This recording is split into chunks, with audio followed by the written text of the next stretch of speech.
Okay, hello and welcome back to this 31st lecture on bio microelectromechanical systems. Let's do a quick preview of what we did in the last lecture. So we talked about intermolecular forces, Lennard-Jones potential model for molecular systems. If you may recall, two molecular systems I and J separated by a distance r were defined, where we tried to find out what the potential is between I and J in terms of an energy scale, and the ratio r by sigma, where sigma is the distance scale, r is the intermolecular distance or distance of separation between I and J. And so we got an expression for epsilon energy scale times of r by sigma to the power minus 12 minus r by sigma to the power minus 6, where the first term would correspond to the pairwise repulsion between the electrons on the outermost shells of both systems, and the second term would actually be weak van der Waals forces of attraction between the nucleus on another one with the electron on the other particular system. We also tried to derive the forces between the two systems I and J, where you take the negative grad of potential, and this would essentially be again in terms of an attractive force and a repulsive force.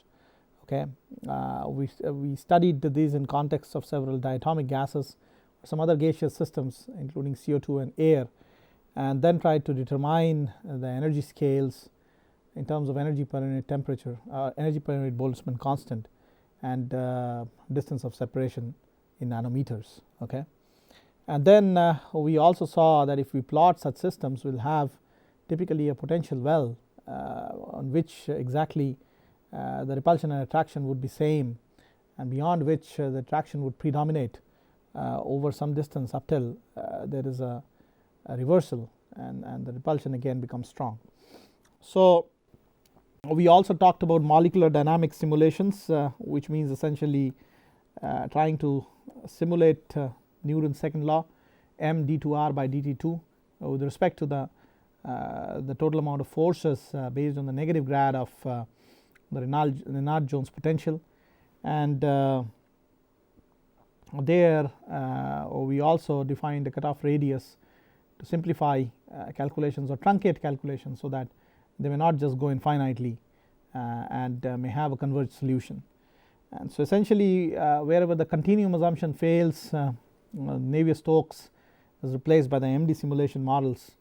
Okay, and this was followed by a brief description about microscale mixing, behavior of Reynolds numbers at different scales, and its change from laminar to the transition region to fully turbulent flow. We talked about entrance length effects, particularly in case of microchannels, about 60% the hydraulic diameter in small Reynolds numbers, and then we started discussing in details about micromixers, valves and pumps.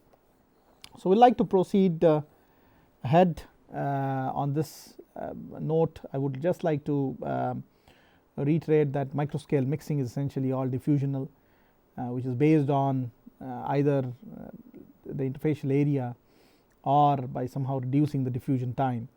So when we talk about reducing diffusion time, there is there are some mostly architectures which would come into the category of passive mixing. So therefore in such mixers there is no mechanical part, so essentially it's a non-mechanical, and passive means that there is no energy supplied essentially. So you have to, just by intelligent architecture design, let the flow have a reduced diffusion time. Okay, and one way of doing it really is lamination, and as you all know from before, lamination is essentially thin laminae of different type of fluids stacked against each other. So if you have a green dye and a water sample which is moving past a channel, these are two laminae essentially, and if I can somehow split these flows apart and bring them together in a manner that we can have 4 laminae from 2, 8 from 4, so on and so forth, what is reducing here is the laminae size. So the effective diffusion length, which is between the water and the dye, reduces to d by 4, d by 8, so on and so forth. So let's look at this example here. So you have a case where you are actually splitting apart two flows. Okay, so there is this channel here which I am marking through this yellow highlighter, which is filled up with the dye. Okay, and let me just clear this region.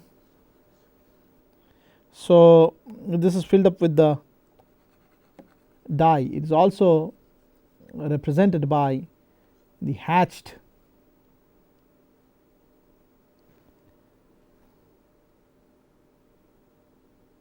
area. Okay, and we have this other channel which is represented by let us say this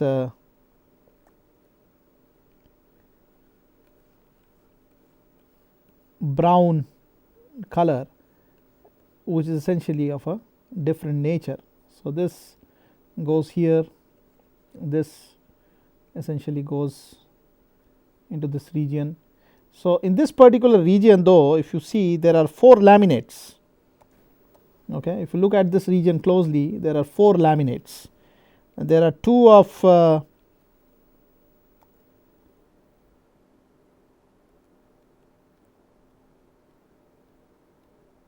the hatched sections and 2 plain areas. Okay, so there are 4 laminates essentially. So let us look at how you do that. So you have 2 planes essentially. You have a plane which is flowing below another.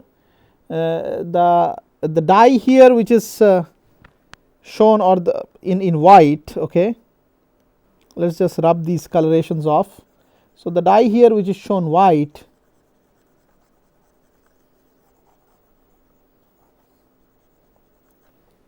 is at a bottom plane, and the dye which is shown by the hatched is at the top plane, and these 2 dyes flow on the top of each other up till an extent when they are able to converge into a small channel, so that you make sections in a manner that let us say you have split up this top region, you have split up this top region into 2 channels, as you can see. Okay, and you have similarly split up the bottom region again into 2 channels, one here going this direction and another here going this direction. The top region is one here going this direction, another going this direction. Okay, now what you do is you take all these together here and rapidly converge it into a smaller section in this particular region. Okay, in this particular region, so you are converging rapidly into this smaller section here. However, you are converging it in a manner that all the 4 channels have their dye outlets getting converged here. So what essentially results is that you have from 2 from the bottom and 2 from the top made in a manner that you have an alternate, one from bottom, one from top, one from the second one from bottom and the second one from top, laid out parallel to each other. So you are stacking the 2 dyes on a smaller channel. So I call it lamination. So we are trying to laminate. If you remember from your composites lectures, laminates are essentially layer by layer. Okay, so you have one layer of fluid of type 1, secondly another layer of fluid of type 2, then another of 1, another of 2, and you are trying to laminate the flow into pieces. So the advantage here is many folds. Let us look at some of the advantages that you automatically get out of this. So if you look at the diffusion length here, really the diffusion length is essentially d plus d, that is 2d. Okay, the diffusion length here, as you are seeing, this is d and this part is d, so it is 2d, and so basically this whole area is nothing but 4d. Okay, so and this particular diffusion length here is 2d. All right, now the length actually changes to d by 2.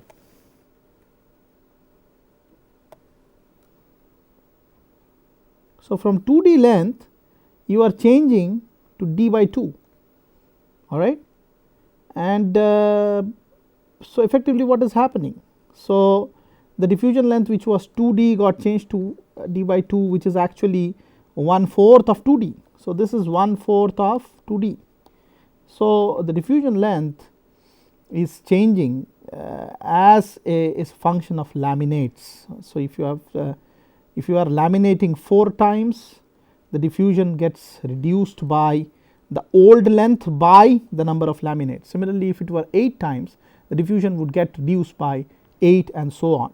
So therefore, what you are essentially doing is you are trying to split up the streams into n laminates, whereas where the new diffusion length, here you see this is d by 2, okay, and this is 2d.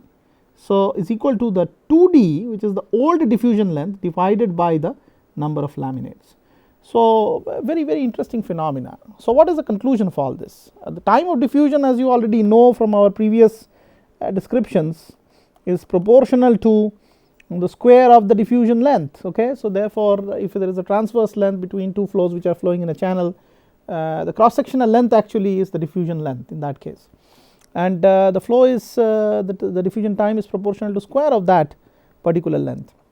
So here if you see, the time old was actually d proportional to d old square, right, and the time t new is now proportional to d old d new square, which is actually proportional to d old square by n square, okay.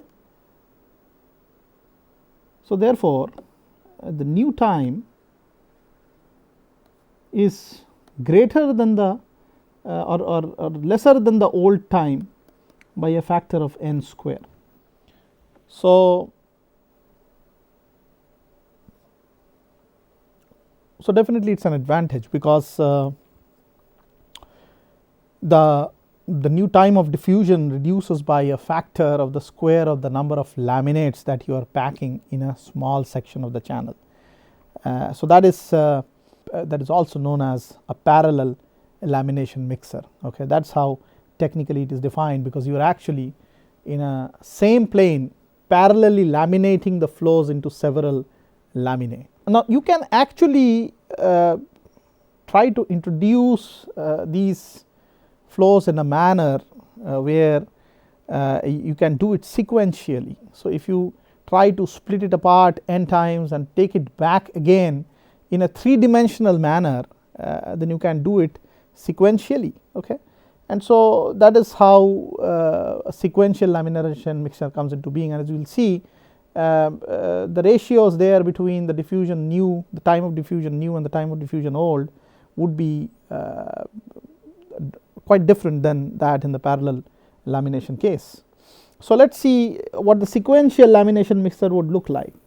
So here let us suppose you have 2 flows, okay, and these flows are parallelly flowing through a small channel like this. So what you do is you divide the section of these 2 flows half and half, and one half you take up the plane, another half you take down the plane. So it is now a 3-dimensional situation, okay, and then you mix them together back into a similar plane but in a different manner. So let me just look at it in this way, okay.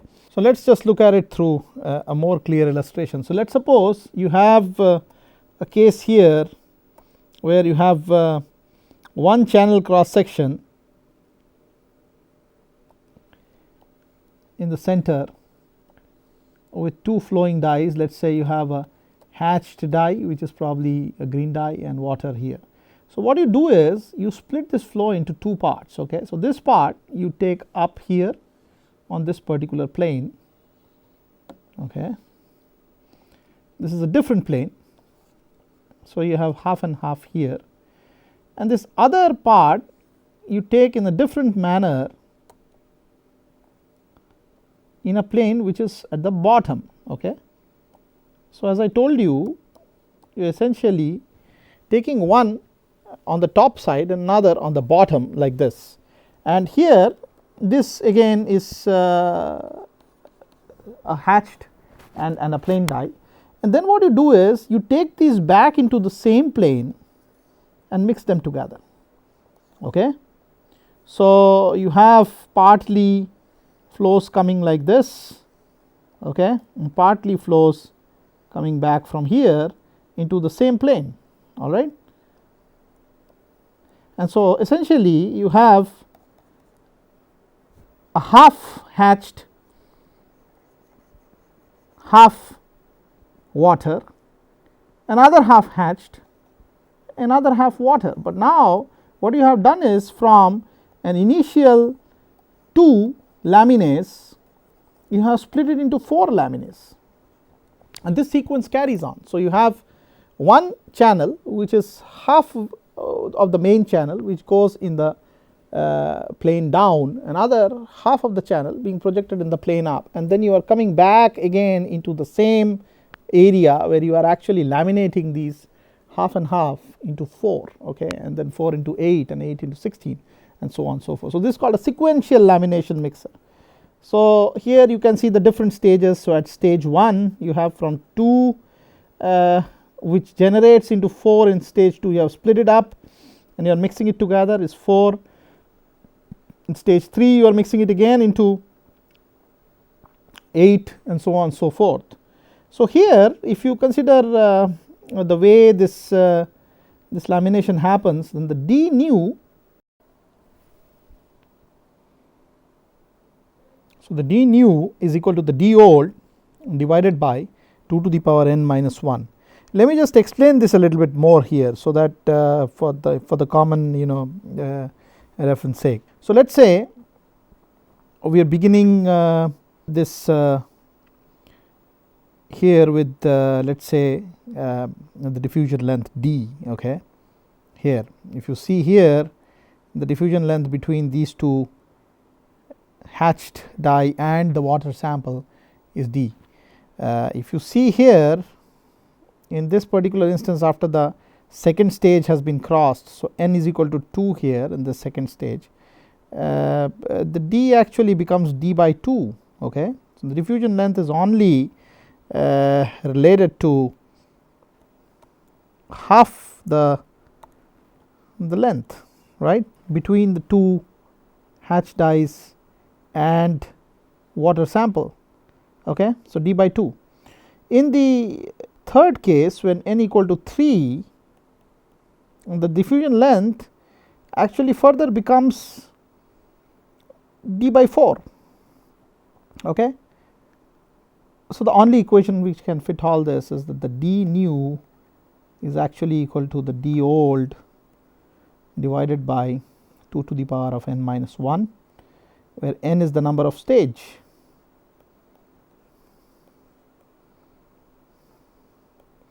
So essentially if n is 2 here, d new should be d old by 2 minus 1, n minus 1 is 2 minus 1 is 1, okay. If n is 3 here, d new should become d old by 4, so on and so forth. So it pretty much matches with the physical dimensions that we have been showing in the different stages of mixing. One more interesting thing here is that of course if d new and d old are related by this 2 to the power n minus 1 relationship, the time new in this case should be actually 1 by 4 to the power of n minus 1 times of the time old. So for the initial n's, the one which earlier kind of mixers, the parallel lamination mixtures, showed n square relationship, changes to 4 to the power of n minus 1. So the concept and the fabrication mechanism and the whole mechanism of laminating the flow is totally different in both the cases. So this is also known as sequential lamination mixers. So the idea is that once the d smaller, the rate kinetics in the diffusion model can be represented by the temporal variation of concentration dc by dt being proportional to the second derivative of concentration with respect to x. So you have this relationship dc by dt equal to diffusion constant d times of d2c by dx2, where x is the diffusion path length, okay, the cross length of the two flows, the cross sectional length of the two flows. So that is what sequential lamination mixers typically do. Okay. Now micro mixers based on the way that they are able to promote mixing can be classified into passive and active mixers. Passive mixers are essentially by intelligent design where there are absolutely no mechanical parts or no energy that is being supplied. Okay. So several different types of mixers come in this category, all the parallel and lamination mixers, where either you split the flows using a parallel sequence and stack the laminates close to each other, whether by going in plane, out of plane, or going in the same plane. That could be one mechanism of mixing. Another mechanism could be injection based micro mixer. Here it's a very simple mechanism. As you are seeing, there are two channels. Okay. So there is a channel which is pointed out by this area in the lower stack or lower layer of the stack, which is called A. So this is one channel, and the top channel is in the second portion of the stack, which is called channel B, and there are these small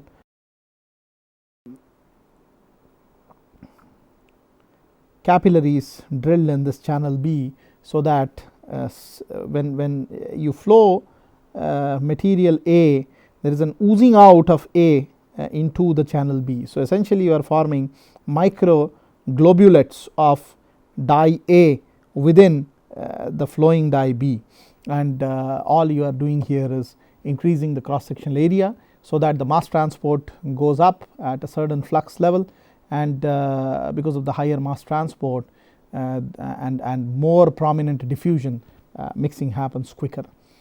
The other categories of mixer are active micro mixers, where you supply some kind of energy by either a mechanically moving part or as we will see in some illustrations, and we have been seeing before also, some electrically induced mixing is carried out, or magnetic field induced mixing is carried out. So some form of energy has to be supplied to active micro mixers. That is the way they are defined. Let us suppose this particular illustration is an example of mixers with pumped fluid inlets. So you have fluids A and B here, and this is also known as a chaotic mixer. So what you do is you take two pumps here, pump 1 and 2, and then pump excerpts from fluid A into the stream of B, and excerpts from fluid B back into the stream of A. So you are essentially creating laminates. So this is the black layer, this is again the white layer, this is the black layer, again this is the white layer, and so on and so forth. So you are creating laminates throughout this cross section here, as you are seeing, by repeated pumping, and that again creates a smaller length of diffusion, and the time of diffusion again reduces because of a smaller length of diffusion. So that is a kind of chaotic mixer which comes into the active mixer category. The other kind of mixer is ultrasonic mixer, as you are seeing here. This is another active mixer. So here there is a channel at the top which has two fluids flowing past each other, like mentioned here. So this channel here is showing the two fluids inlets of different colorations passing through somewhere in this particular channel, and there is a piezo disc at the bottom which vibrates and thus creates perturbations and deformations between these two layers, so that there is a mass transport enhanced by this piezo effect. Okay. There are thousands of bubbles actually generated, and this principle is also known as cavitation. So whenever there is a vibrating surface which is vibrating at a very high frequency, and there is a fluid in contact with the surface, there is a tendency of the fluid to lag the motion of the plates. The plate moves forward and backward much more rapidly than the fluid can actually respond, and therefore there are almost always vacuum traps which are created. Okay, and the air from the diffused air, or the diffused mass of air in the liquid, actually comes into this trap, and this results in formation of thousands of bubbles. It's called cavitation, and the bubbles come upwards and they try to because they are lighter in weight because of the Archimedes principle, they would come to the top. And so these bubbles are essentially responsible for all the transportation, because these bubbles would create differential pressure zones within this small interface of two mixers, and it would create a huge amount of mass transport based on that. So that is what another kind of active mixer would be categorized as. It is called ultrasonic mixer. So primarily again the basic classification of micro mixers are on the basis of whether they have energy supplied for mixing or they do not have energy supplied for mixing. So I would like to now do a small example, numerical example, where we want to design a Y mixer. And here the task is to mix ethanol completely with water in a parallel micro mixer with two inlets, and is a Y mixer. Okay, so you have ethanol coming from one, water coming from another, and let us say it is mixing along this channel here length, and this mixing is totally taking place at room temperature, so you do not need to consider the energy equation here. And the flow rates of both ethanol and water are both 10 microliters per minute, or each 10 microliters per minute from both sides. Okay, and so we have to determine the required length here, L, of mixing channel. If the cross section has 100 micron square, that means it is actually a 100 micron by 100 micron square section, which is the cross section of this channel, and we need to determine the length. So what do we have to really consider here? One is the critical factor of what is the time of diffusion, and with this kind of a velocity, the idea is the fluid should be able to contain itself at least for a time equal to the time of diffusion, for the diffusion to happen properly before the fluid emanates from the other end of the micro mixer. So these are the various inlets, inlet 1, inlet 2, and this is the outlet. And so therefore the length also which is traversed by the fluid is diffusion time times of the velocity of the fluid. And let us see what this would be. So the diffusion coefficient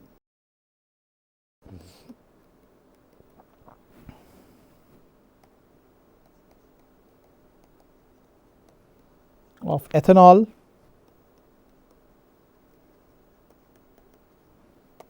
in water at room temperature is 0.84 times 10 to the power of minus 5 centimeters square per second, and the characteristic mixing length in the channel width is W equal to 100 micrometers. Okay.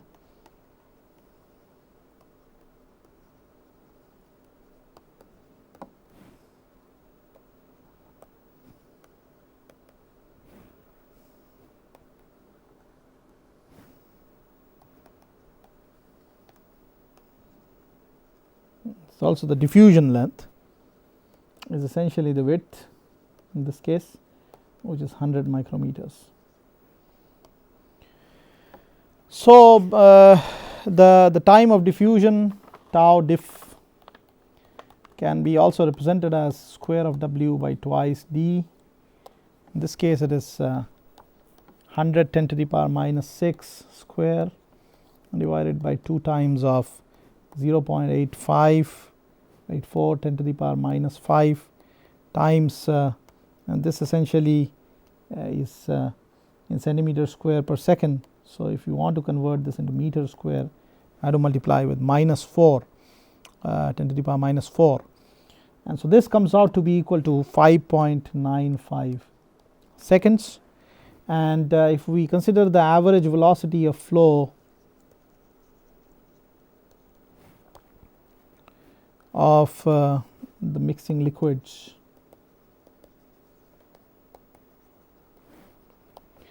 so essentially U in this case is equal to the flow rate of water plus flow rate of ethanol by the area of cross section of the channel. Okay. Velocity of flow again is equal to the volume rate of flow divided by the cross sectional area, as the meter per second in which the flow would move.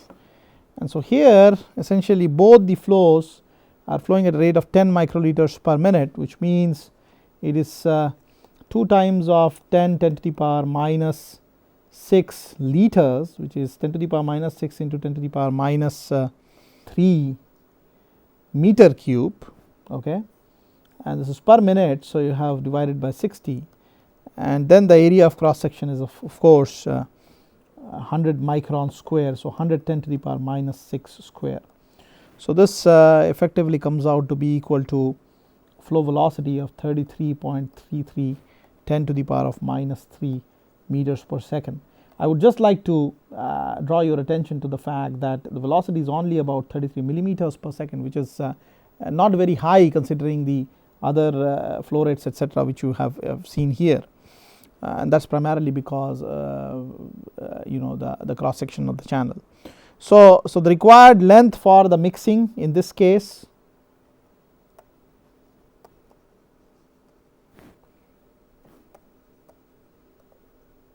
is nothing but the diffusion time, which is 5.95 times of the velocity of the fluid flow, and that comes out to be equal to about 198 millimeters. So the length of the channel here which you need is really about 200 millimeters for the flow to mix completely, okay. So that is how you do these problems of designing Y mixers. Okay, so let us actually go on to another numerical problem.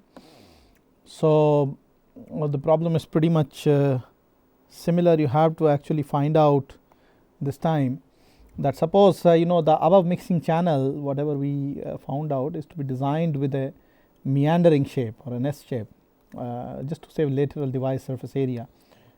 MEMS is all about integrating into a small platform, okay. So let us say if this channel structure is placed inside a square area, we have to determine the dimensions of the area and also the number of turns that it would take for this channel to meander in this small area. So let us actually see this as the figure illustrated here at the bottom. So you have a width, an empty, each channel has a width of W, and in between the channels also there is a width of W, okay. So in between the channels is a dead zone essentially, where there is just a flat surface. The channels are engraved within this flat surface. So the channels have thickness W, and between two such between one meandering channel the inter-channel spacing is about W, okay. So W is kind of an island here in this region. So we need to find out the dimensions of this particular square platform over which these channels have been kind of integrated, and also we need to determine how many turns this channel would take within this square platform. So we assume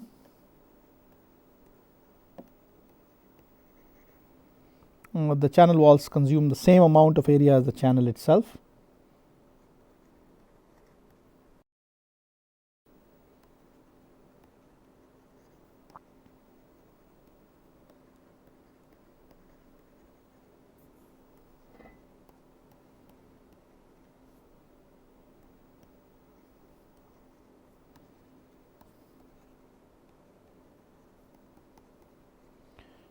So now something interesting can be done here. Let us suppose that this dimension here all the way up to here is x1. Similarly, you have another dimension x2 here,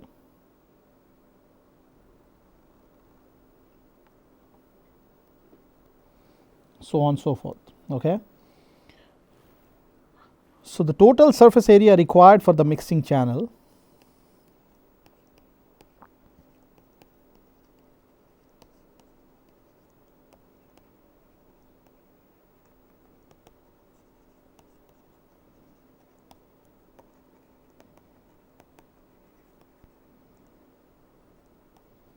is WL of the channel area plus WL of the wall area, okay. or Wx1 and Wx1, I am sorry, Wx1 for this particular one turn. So essentially let me just reiterate this point again, that for this particular channel with one length equal to x1, let us say from here to here, and one length equal to x2 from here to here, the total amount of area that this channel would need is essentially W, the width times of x1 plus the width of the wall times of another x1. Okay. So, for each of these runs the total area is twice Wx1. Now, there are several such x1s, x2s, x3s, so on so forth to make the whole channel. So, essentially the total amount of area, if suppose there are several of these different turns inside, is twice Wx1.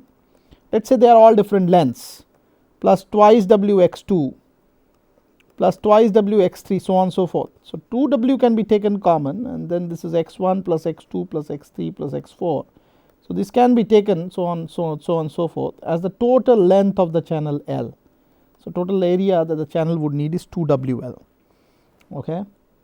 So, as we know here, the W essentially the width of the channel is given as 100 micrometers, and the length we found out from the earlier equation was 198 mm. For the diffusion time to be good enough, for the diffusion time to be smaller than the smaller or equal to the residence time, and so therefore 2WL here comes out to be equal to 3.96 times of 10 to the power of 7 micrometer square.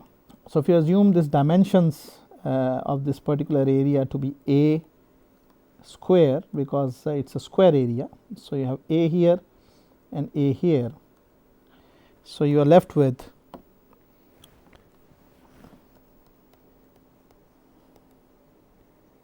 the dimensions of the square area,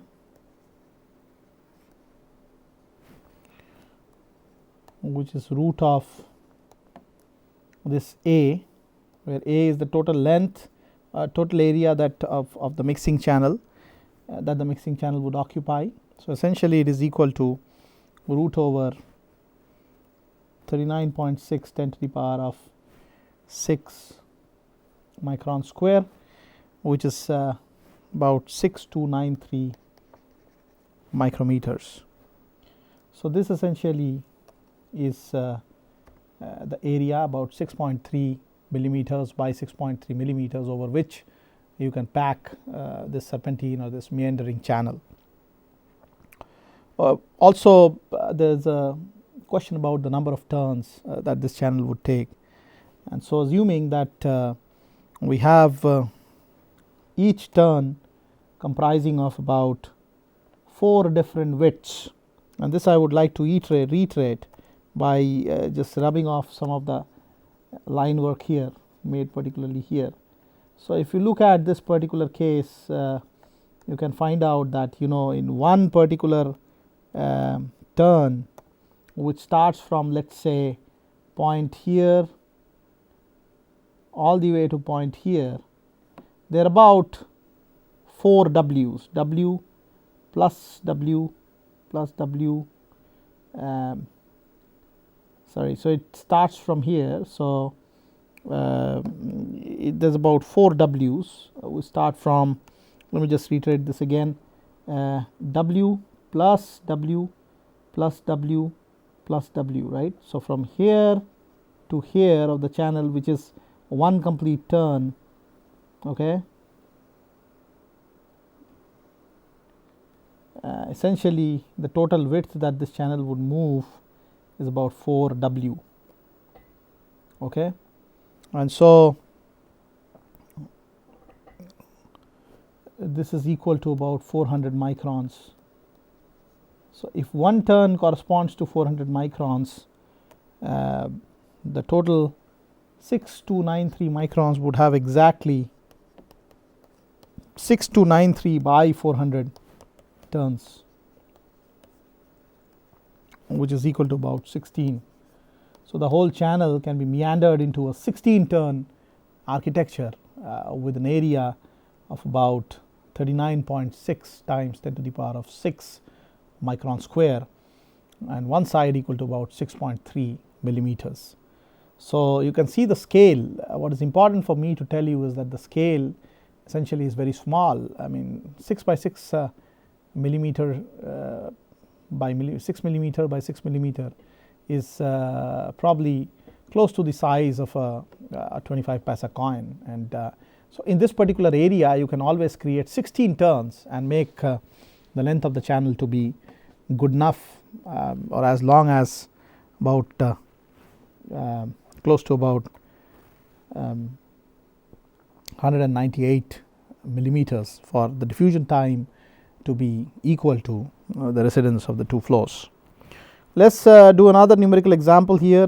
We want to design now a parallel lamination mixer, and let us say the above mixer has to be redesigned with more lamination layers. Okay. So instead of just a green dye and a white dye mixing on one particular channel as a part of the Y, you now are wanting to laminate it into several different cross sections. So you want to find out that in the new design the channel length has been constrained to be 1 millimeter, that has been given in the question. So how many laminates would be needed for doing the same thing as this 2 laminate set was doing in a 198 millimeter long channel. So essentially this is what the question is. So let us assume that since the average velocity remains the same,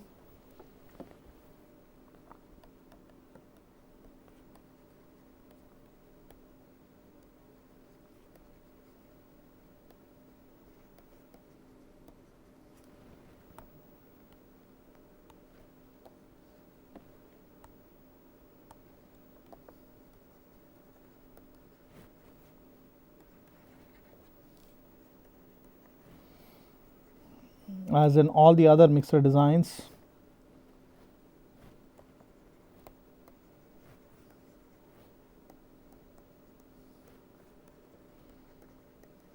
Earlier, the new mixing time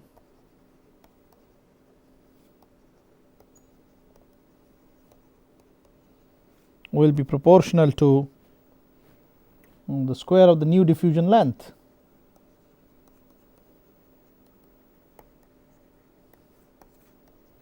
Okay, and so therefore really the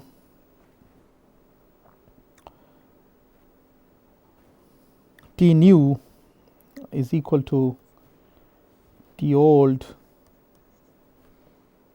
times of L new by L old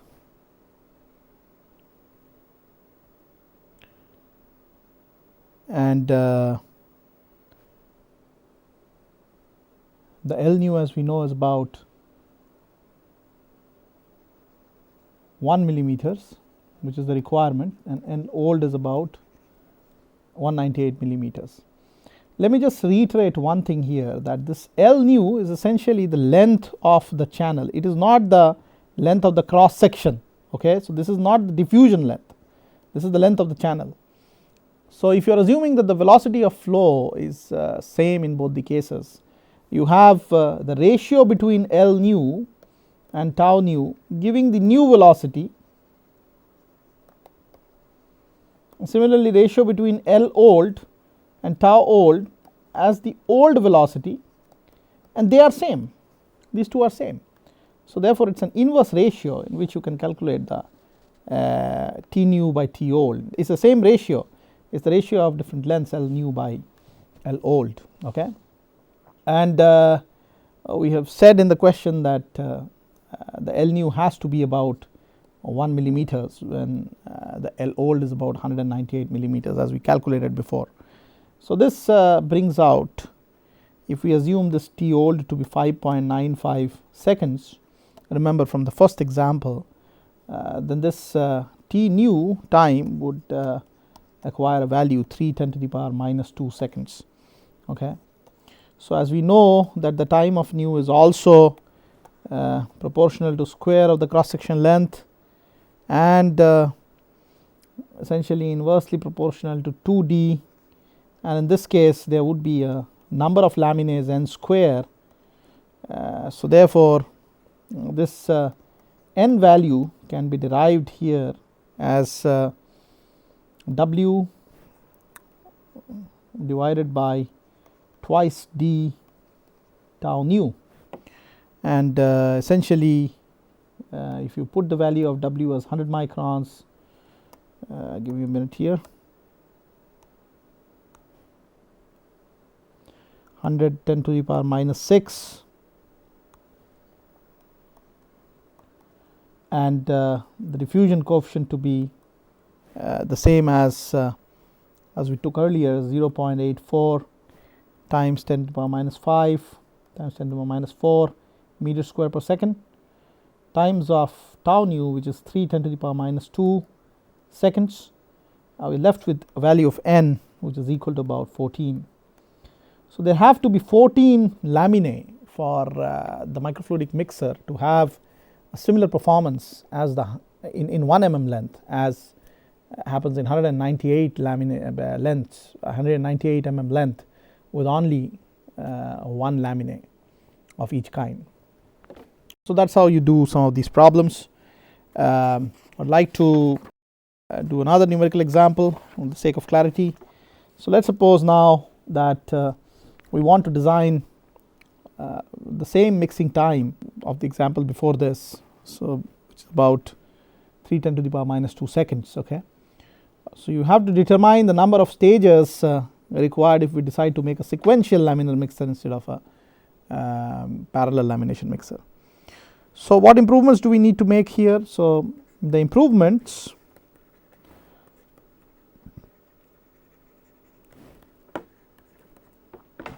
of mixing time in parallel lamination mixer case are given by the equation what?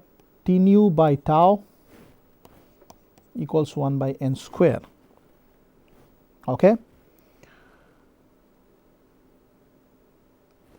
and the improvement in time for a sequential one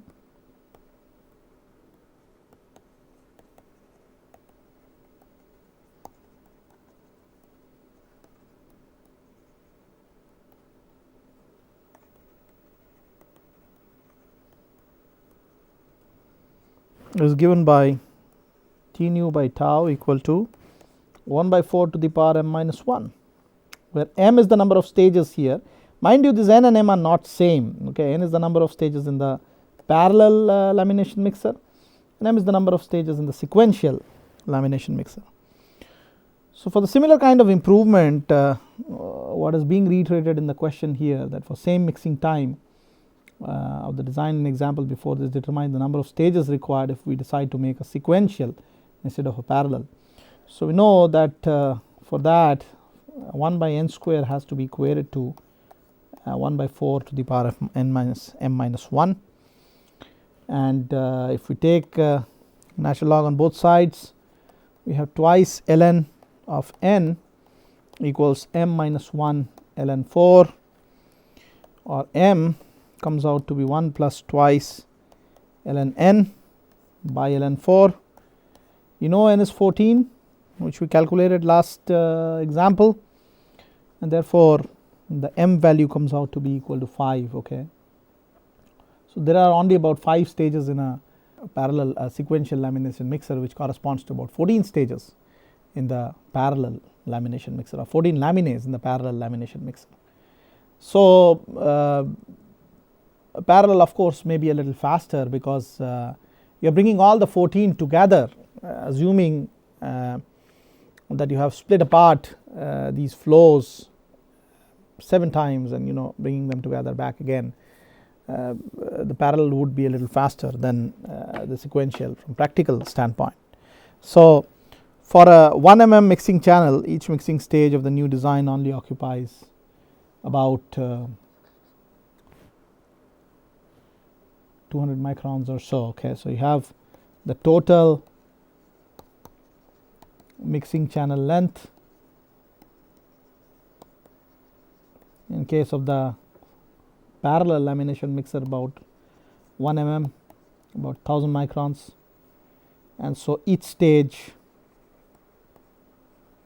is exactly at 200 microns from the beginning. Okay, that's how you categorize these kind of mixers. So in a nutshell, now you probably have seen, or now you can do some calculations by yourself and have a good idea about these different forms of mixers, be it parallel or sequential or Y-shaped or meandering or any other geometry. So let us look into some practical examples after this as to how the macro scale intuition can play havoc when you translate the information onto the micro scale.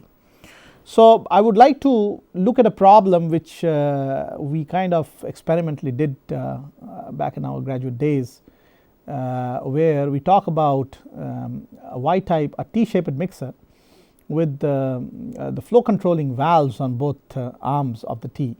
Okay, so there is a case where now there are two streams which are coming on both arms of the T and mixing along the stem of the T, and then you have control valves on both sides of the arms, so you can control the flow rates from both these streams one at a time and then try to investigate what happens within the stem of a T. So the problem is somewhat like this, as illustrated here in the figure. As you can see here, the constraint for this device is that it is actually a microfluidic device with flow sources which are placed about 25 centimeters above. It's like gravity driven flow, and the pressure that it creates at the entry is about 2.45 kilopascals. The device is essentially comprised of 3 layers. So there is a glass layer here which has these small drilled holes, cylindrical holes, which can do the inlet outlet of the fluids, and there is a PDMS layer which has this T feature and micro channels in between which does the mixing action, and then on the top there is another PDMS layer with these 2 blister pockets. Okay, so there is a tendency of these pockets to be filled in and out with compressed air so that you can act them as valves. So there is a small opening on the top in the PDMS which kind of inflates, and when it inflates, the lower layer, which is this particular layer here, channel layer, gets squeezed and the valve gets closed, and so the flow rate reduces all the way to about very negligible on both sides. So you assemble these by putting layer 1 on the bottom of layer 2 and on the bottom of layer 3, and then plasma bond all these 3 layers together, as you can see or illustrate here in this particular figure. So you have a layer at the bottom here which I have not shown. It's a glass layer, it's a transparent layer. Then layer at the top here which is again transparent but contains the channels essentially in the PDMS. The upper portion of the layer here, as you can see, is all PDMS. Okay, the upper portion is all PDMS. So you have a channel only embedded at the between this glass and the PDMS surface. This part is solid PDMS. Okay, and then you have another layer of PDMS which comes and sits at the top of this layer, which are these blister pockets here, as you can see, and the blisters can be fitted in with upchurch scientific tubing about 121 gauge, 1/21 gauge, made up of steel, and then PEEK, and you can epoxy in a manner that the air can flow in and out and thus inflate and deflate these blisters like this and this. Okay, and so therefore as they inflate they kind of squeeze the channel which is below it here and here, and this channel kind of bends and blocks the flow because of these blisters.